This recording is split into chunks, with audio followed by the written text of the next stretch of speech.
मार्चचा प्रणेता असेल, तो या लॉंग मार्चचा नेता असेल, ही भूमिका आम्ही अगोदर स्पष्ट केलेली आहे. दरम्यान मातक समाजातील काही संघटनांनी उपवर्गीकरणाच्या समर्थनार्थ भूमिका घेत रस्त्यावर उतरत आपली बाजू मांडली.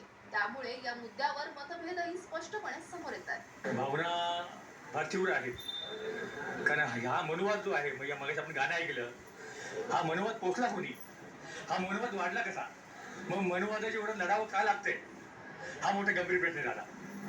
मनू घरात बसून हसतोय, मग मनुवादाला पोचणारे आपल्यातले दलाल, हे दलाल गवळीपासून निर्माण झाले, मग पाठी जाईल लोक मला.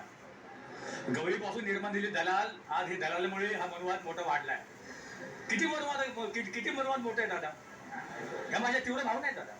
मनोवाद किती मोठा आहे, मनुवादाला गाड्याला आपल्याला टाइम लागणार नाही, पण आपल्याला ते दलाल भडवे, मी सॉरी मागतो, मी या विहारामध्ये बोलतोय, मी बाबासाहेबांची आणि तथागतांची मी नतमस्तक होतो त्यांच्या पुढे, पण हा मनुवाद पोचला कोणी, हा मनुवाद मोठा वाढल्यामुळे आज काय अशी परिस्थिती निर्माण झाली आहे. माझ्या भावांना, माझ्या बंधू भगिनींना पायी बीड बसून ते यावं लागतंय, ही शर्मेची बाब आहे.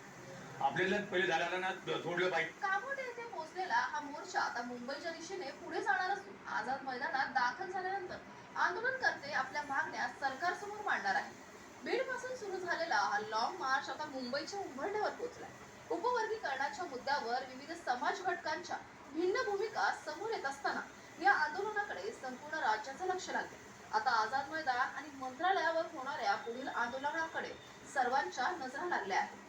आज नालंदा बुद्धविहारामध्ये आलेला आहे, तुम्ही त्यांची भोजनाची सोय या ठिकाणी केलेली आहे.